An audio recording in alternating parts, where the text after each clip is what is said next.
na kumuha siya ng lubid. Malaki yung circle, no? Pero hindi niya pinasikipan. Kung hindi kayo titigil dyan, magpakamatay ako. Namangha siya. Bigla lang gumalaw yung lubid ng pusa. No? At nasakal na siya. At yung kanyang asawa, tinulungan siya. Hindi ko mahatak yung lubid. Pero alam nyo, hatak niya yung lubid nung nagsimula sila na magdas. No? Walang pinipili yung demonyo, mga kapatid. Ngayon ay galing ako sa misa sa isang batang lalaki na nagbigti, 18 years old. No? Galing pa ako sa Dawis, and then sinabihan ko yung buong pamilya na ito po ay palatandaan na nag-overtime ang demonyo. Totoo na may demonyo, mga kapatid. Normal lang na may problema tayo, normal lang na may trauma tayo, pero abnormal na yan. It is beyond normal kung papatayin na yung sarili mo. Di ba? Kung sukmagon ka na koron, saman mapagsukupag ka, mulikay ka, oy. Kusion ka, ngusi po ka. Baos. Yan naman, atong natural tendency to protect our life, not to kill us, not to patyo na to kagalingan, no? So, it is beyond natural. Di ba? It is preternatural. Ang nangyari kanina, mga kapatid, sinabihan ko sila na kung ang lugar may nag-suicide, so, yun po ang attraction ng mga evil spirit, lalo-lalo na yung pamilya. No? May isusunod siya eh. No? Kahit hindi pa ako nag-interview sa kanila, yung kanyang ex, nandun din. Pati yung present. Ang ex at saka present, nandun. Alam nyo, yung ex niya, may bubulong na sa kanya, magpakita na yung nagbigti sa kanya, na masama yung tingin. Hindi ko pa sila na-interview. Pero, yun na pala yung naranasan nila. Na mag-message na yung ex niya na dahil patay na siya, magpakamatay din siya. Just imagine ex. Bakit? Bakit may connection? Dahil meron silang soul ties. No? Yung soul ties? Merong nag-bond sa kanila. Nag-unite sa kanila. Yung kasalanan. No? Premarital sex. Di ba? So, kung hindi po pa yan na-renounce, dapat i-renounce mo yan. Yung present mo ay meron ka pa ding ex. No? Connected pa din tayo kung meron nangyayari sa atin. Sa mga ex. No? Ang nangyari, mga kapatid, 6 po yung nasapian kanina. Isa. Dahil sinabihan ko sila, i-bless natin yung bahay para alis na yung mga demonyo dito sa lugar natin. At wala na siyang mabiktima pa. Hindi pa ako nag-deliverance. No? Nagmisa pa ako. May isang babae doon sa gilid na wala ng malay. May isa ding babae na masama yung tingin sa akin. Panay iyak.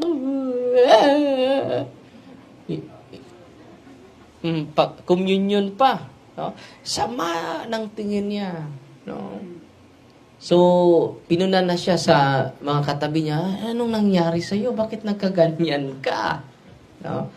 Dahil sinabihan ko na sila na after sa mass, mag-exercise ako sa bahay. No? Hindi makatago ang mga demonyo na matagal na nagtatago. Natutuwa ba kayo ngayon? Dahil tinuturo namin sa inyo yung prayer ng simbahan. After sa misa, sabi ko, mag-bless muna tayo ng tubig, asin. Kasi imagine na, nag-bless pa ako ng tubig, asin, at oil. Ngayon lang ito nangyari sa araw na ito. No, before ako pumunta dito. No. Ang nangyari, mga kapatid, nag-bless ako ng asin. Sumisigaw na sila. Ah! So, nataranta yung mga tao. Bakit ka ba rin na paano ko sa grasya? Ginoo na ka na Hinahiran niya yung tingog. More nag-ampo nga nahadlok.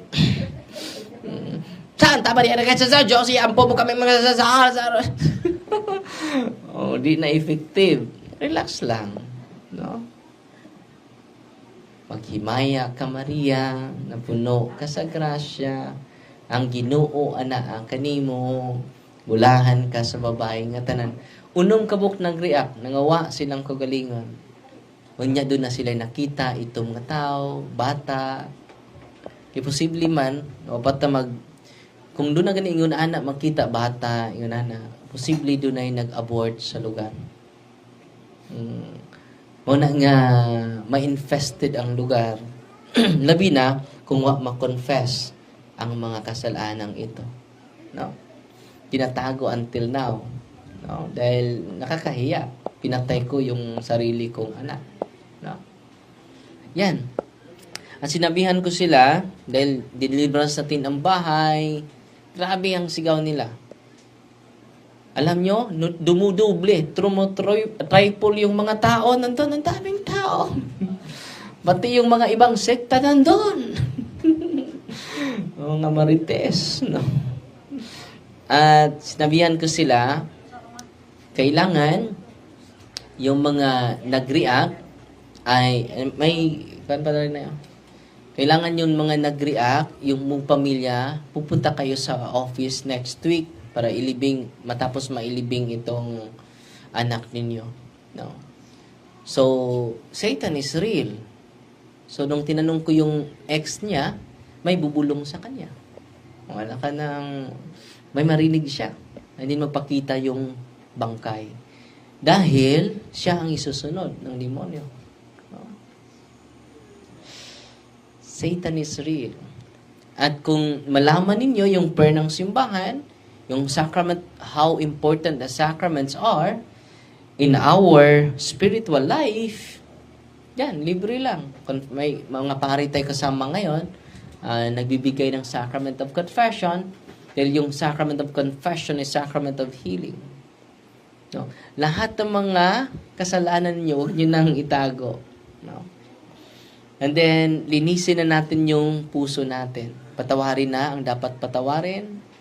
Kahit mahirap mahalin yung mga taong laging umuusig sa atin. Pray for them. Bless them. Bakit? Kapag mag-revenge tayo, puno ng puot yung ating puso, yan. Yung puso mo ay pinagdanahan na ng demonyo.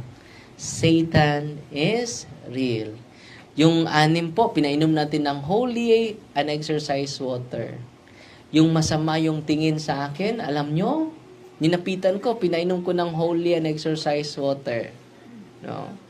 At nabalik yung kanyang consciousness. Alam nyo, lumuhod siya sa aking harapan. Father, forgive me all my sins. No? So, Father, na ako'y nakita nga ito. Grabe, no? Yeah, imagine ka, silang uno magdungan. No? Meaning, the area is infested. Dinidiscuss na yan sa mga kasamahan natin. At paulit-ulit ko niya na diniscuss sa ating yung mga 4 harassment of the evil spirits, di ba? I hope hindi kayo na late kanina. 8:00 nandito na kayo because knowledge is power po. At sinabihan ko sila kung magkaisa ang pamilya sa pagdasal, magkaisa ang pamilya sa pagpatawaran at pakikinig sa bawat isa, yan po ang matibay na pamilya.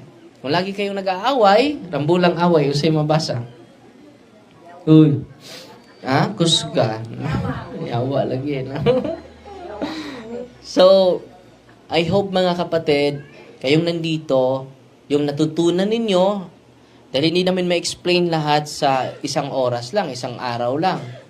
So, ang ginagawa ko, every day, kung okay lang yung schedule ko, lagi akong nagla-live para lalawak yung kaalaman natin.